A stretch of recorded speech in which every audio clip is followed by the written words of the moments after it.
عليكم. السلام عليكم ورحمة الله وبركاته. ازيكم يا حبايبي، عاملين ايه؟ يا رب تكونوا بخير واحسن صحة يا رب. انا قلت اعمل معاكم النهارده حاجة حلوة كده، صينية بطاطا كده بالمهلبية كده.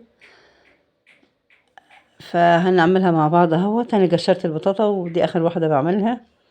المكشرة بوريها لكم، لأن جبت مكشرة جديدة يعني. الحمد لله والشكر لله. مكشرة حلوة.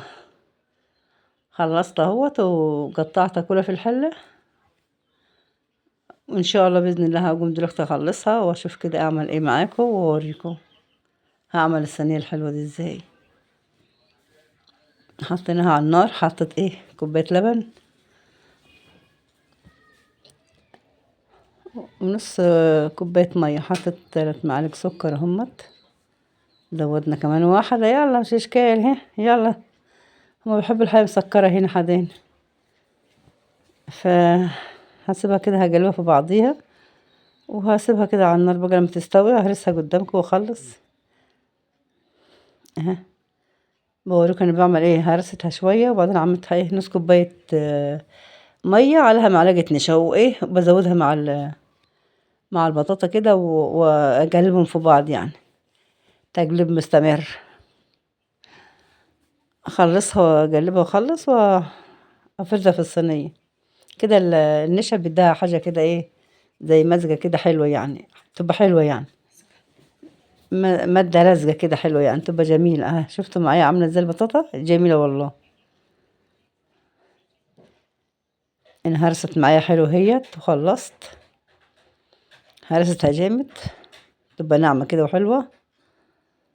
وهخلص واروح فردها في الصينية. انا قلت اديها حبة عشان النشا يعني. اروح بقى داخلة على المهلبية اللي انا هعملها. حطيت 3 معالق نشا. دي بحط كده 4 هم. حبة فانيليا بحطها كده كله على اللبن، وبعدين اقلبها واحطها على النار. وهحط معلقتين 3 كريم شانتيه، بيخليها حلوة بيخليها جميلة. انا شارية دول ب10 جنيه والله. اللي في الكيس دول عشان اعمل المهلبية دي. حطيت 4 معالق سكر عشان البطاطا طبعا هتبقى مسكرة. وطبعا بقلبهم في بعض كده قبل ما احطهم على النار. اخلص تقليب فيها واروح احطها على النار عشان اسويها على النار.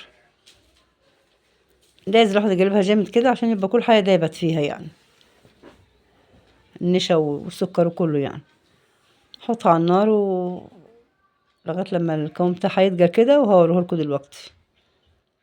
عبال ما انا ايديا فيها على طول والله، بس سيبتها بس دقيقة عبال ما افضي البطاطا في الصينية وافردها وارجع تاني بقى اعملها. افردها جامد كده حلوة.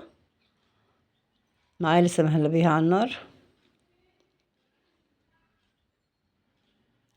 القوام بتاعها لسه بقلبها تاني، بس بقى كده بقلبها كده.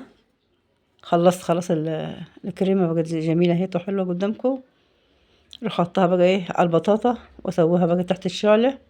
وسويناها تحت الشعلة وسبناها بردت، والحمد لله كده حطيناها في التلاجة حبة، وقلت اقطعها كده واوريكم يعني.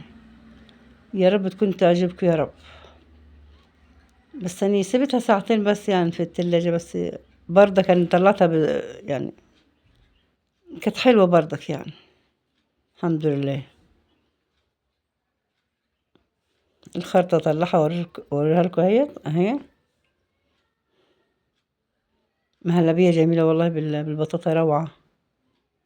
من حلاوتها خدوا حتة اللي هي خدوا حتة منها دوه. عجبتهم يعني الحمد لله. فالحمد لله اتفضلوا معانا، وحاجة حلوة عملناها ناكل منها وكده. وشكرا لك يا حبايبي، واشوفكم على خير يا حبايبي.